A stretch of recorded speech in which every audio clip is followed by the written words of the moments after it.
जैसा कराना हो रेडी। जी, मेरा नाम उस्मान अली पाशा है, राष्ट्रीय महासचिव हूँ किसान यूनियन का। आज एक ज्ञापन तहसील दिवस की अध्यक्षता कर रहे हमारी उप जिलाधिकारी मोनिका सिंह जी को सौंपा है। ज्ञापन में उद्यान तथा कृषि विभाग से किसानों का शोषण बंद कराने, ग्रामीण क्षेत्रों में सड़कों की मानक अनुरूप मरम्मत कराने, श्रेणी 7 जमीनों पर प्लेटिंग बंद कराने, नीम कोटेड यूरिया का प्रयोग प्लाईवुड फैक्ट्रियों में बंद कराने, मीट फैक्ट्री द्वारा कब्रिस्तान और शमशान के आसपास अवशेष डालने को रोकने के संबंध में ज्ञापन सौंपा है। जो पहला बिंदु है उद्यान विभाग का, जिले में किसानों को जो भी योजनाएं मिलती हैं, जो किसानों को लाभ मिलता है, जिस तरह का भी, चाहे उपकरण हो या अन्य तरह से, उसमें 80 से 90% जो किसानों को उसकी सरकारी योजनाओं का लाभ मिलता है वो उद्यान विभाग देता है। लेकिन उद्यान विभाग के अधिकारी और कर्मचारी लगभग उनके पास में 40 से 50 लोग हैं जिनको जो वहाँ पर उनका मतलब बिचौलिए का काम करते हैं। उनका फर्जी किसानों के नाम से मतलब रजिस्ट्रेशन कराया, उनको लाभ दिलाया, लाभ दिलाने के बाद में और उसका बंदरबाट अधिकारियों ने और कर्मचारियों ने और उन दलालों ने कर लिया। ऐसा लगातार हो रहा है, क्योंकि जिले में अगर आप आरटीआई के माध्यम से सूचना लोगे तो हज़ारों लोगों को ड्रिप इरिगेशन का लाभ उद्यान विभाग द्वारा दिया जा चुका है। लेकिन वास्तविक में अगर वास्तविकता जांच नहीं हो तो जाकर मौके पर अगर आप तलाश करोगे तो आपको 10 ड्रिप इरिगेशन पूरे ज़िले में चलती हुई नहीं मिलेंगी। ऐसा ही मामला स्प्रिंकलर, रेन गन, अन्य तरह से। और स्वार के नर्सरी इंचार्ज, जब वो स्वार में इंचार्ज थे तो उन्होंने जो किसानों को जो नर्सरी में पौधे उगाए जाते हैं वो किसानों को सस्ते दामों पर बेचे जाते हैं, उन्होंने किसानों के हाथों नहीं बेचा, बल्कि उसको क्या किया, प्राइवेट नर्सरी इंचार्जों के हाथों, मालिकों के हाथों बेच दिया महंगे दामों पर।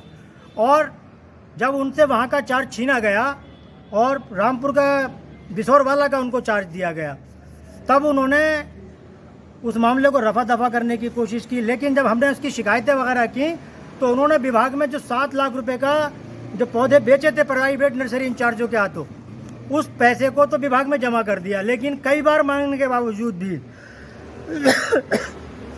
आज तक उन बेचे गए पौधों की रसीदें हमें मतलब उपलब्ध नहीं कराई, क्योंकि वो पौधे उन्होंने किसानों के हाथों बेचे ही नहीं थे। अब जो बिसौर वाला में एक हाईटेक नर्सरी बनाई गई है जिसमें कई करोड़ रुपए का लागत मतलब कहते लगाई गई है ताकि किसानों को अच्छी गुणवत्ता के पौधे सस्ते मूल्य पर मिल सकें। लेकिन उस बिसौर वाला नर्सरी में जो हाईटेक नर्सरी बनाई गई है, एक पौधा वहाँ पर तैयार नहीं किया गया। इसी तरह से किला नर्सरी इंचार्ज के द्वारा भी लगातार मानकों का ध्यान नहीं रखा जा रहा है, घोटालेबाजी की जा रही है। और इसी शिकायत को जब मैंने शिकायत इसकी की तो अलीगढ़ मंडल के जो डिप्टी डायरेक्टर थे वो इसकी जांच करने के लिए आए। उन्होंने मेरे सामने ही मतलब कहते हैं सब चीज़ की जांच की और उसकी रिपोर्ट भी ये दी है कि उन्होंने जो है जिला उद्यान अधिकारी अपने जो दायित्व हैं वो सही से नहीं निभा पा रहे हैं और उसके जो खिलाफ है कार्रवाई की जाए। लेकिन क्योंकि नीचे से लेके ऊपर तक सब भ्रष्ट हैं, अभी तक कोई कार्रवाई नहीं हुई। दूसरा बिंदु, ग्रामीण क्षेत्रों में सड़कों के मरम्मत का कार्य चल रहा है, इस टाइम पे बहुत बड़े पैमाने पर चल रहा है और कोई भी सड़क की मानक अनुरूप मरम्मत नहीं हो रही है। धमोरा से रठोंडा होते हुए एक रोड जाता है जिसमें जिलाधिकारी महोदय द्वारा हमारे शिकायत पर संज्ञान लेते हुए जांच की गई तो उस सड़क की हालत इतनी खराब थी कि जिलाधिकारी महोदय द्वारा तुरंत जेसीबी बुलाकर और उस सड़क को खुदवा दिया और कहा कि मानक अनुरूप सड़क बनवाइए। वो सड़क तो मानक अनुरूप बन गई, क्योंकि किसान मेला रठोंडे का आयोजन होना था, वहाँ पर बार बार अधिकारियों का गुजर होना था। इसकी वजह से ठेकेदार ने आगे रिस्क लेना बेहतर नहीं समझा और रोड मानक अनुरूप बनवा दी दोबारा से। लेकिन और ज़िले में जो भी रोड बन रही हैं, जैसा कि आप देख लीजिएगा राष्ट्रीय राजमार्ग 24 से कैमरी रोड चमरवा तक एक रोड जाता है, बन रहा है वो। उस रोड में ठेकेदार द्वारा केवल चिपकाने के उद्देश्य से तारकोल का प्रयोग किया जा रहा है और नाम मात्र को बजरी बजर फुट। आज भी उस रोड पर अगर आप चलेंगे तो आप ये एहसास नहीं कर सकते कि रोड नया डाला गया है या पुराना ही चल रहा है। ऐसा ही मंजरा लालू नगला में एक सीसी रोड का निर्माण किया, उसके बराबर में नाली का निर्माण किया जा रहा है। तो नालियां जो हैं मात्र 2-2 फीट रोड से बचा के केवल डाल दी, और जबकि वो रोड नक्शे में भी काफ़ी चौड़ा है और मौके पे भी काफ़ी चौड़ा है, लेकिन ठेकेदार द्वारा अनियमितताएं बरती गई। और इसके संबंध में जब मेरे द्वारा शिकायत की गई तो जो इसके उपखंड अभियंता हैं वो उन्होंने जाकर उसकी जांच की और जांच करने के बाद में ठेकेदार के जो भुगतान पर भी रोक लगा दी है। लेकिन ठेकेदार द्वारा अभी तक उन नालियों को आदेश दे दिया है कि इन नालियों को जो है छोड़े गए, जितनी भी जगह आपने छोड़ी है बाहर की साइड में, उस सबको नाली के अंदर लें। लेकिन अभी तक उसने मतलब कहते काम नहीं किया है। तीसरा बिंदु, जो अवैध प्लानिंग के द्वारा लोगों के साथ में धोखा किया जा रहा है। ग्राम बमनपुरी में गाटा नंबर 173 जो कि नॉन जेड श्रेणी 7 की ज़मीन है, जिस पर नियम अनुसार कोई निर्माण ही नहीं हो सकता, लेकिन तहसील सदर के कर्मचारी, लेखपाल वगैरह और रामपुर विकास प्राधिकरण ये मिलकर उस पर मतलब कहते हैं गलत तरीके से प्लॉटिंग होने दे रहे हैं। और सब रजिस्ट्रार सदर कार्यालय में लगातार इनकी रजिस्ट्रियाँ हो रही हैं, जबकि रजिस्ट्रियाँ सरकार द्वारा 7 श्रेणी 7 की और अन्य नॉन जेड ज़मीनों की बिल्कुल बंद कर दी हैं। लेकिन संज्ञान में आया कि वहाँ पे कार्यालय में आप 500 से 1000 रुपये प्रति गज दो और रजिस्ट्री करा लो, कोई रोक टोक नहीं है। इसके संबंध में हम लगातार धरने प्रदर्शन करके अधिकारियों को अवगत करा रहे हैं।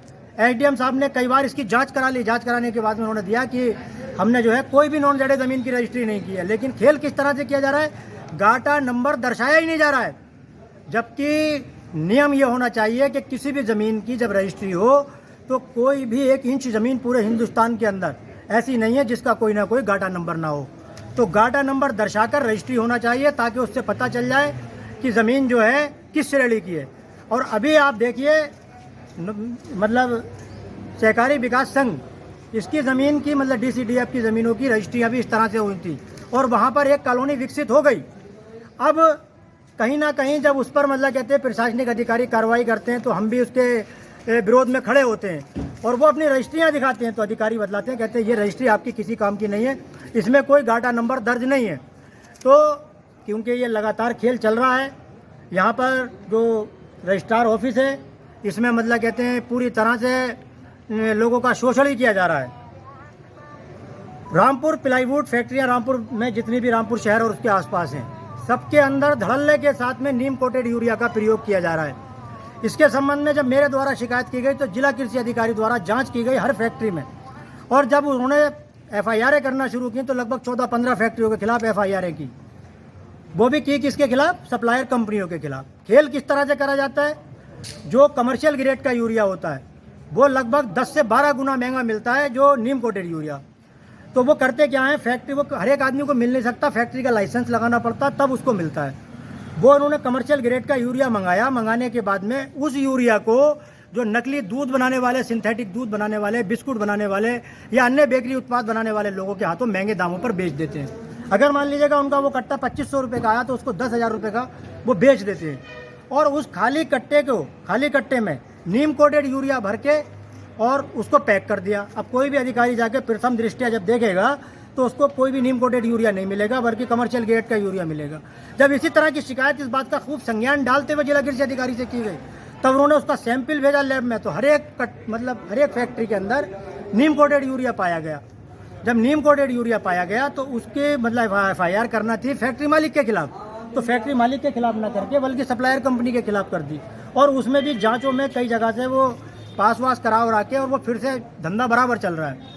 तो जिला कृषि अधिकारी जो है हाथ पर हाथ रख के बैठे हुए हैं। और इस समय मक्का, क्योंकि हमारा जो जिला प्रशासन है बड़ा ध्यान दे रहा है इस बात पे कि साड़ा धान न लगाया जाए, उसके स्थान पर अन्य कम पानी चाहने वाली फसलें, जिसमें प्रमुख रूप से जो फसल है किसानों की, और रामपुर के इधर का जो क्षेत्र है तराई क्षेत्र, इसमें खास करके मक्का मतलब कहते हैं सूट भी कर रही है किसानों की।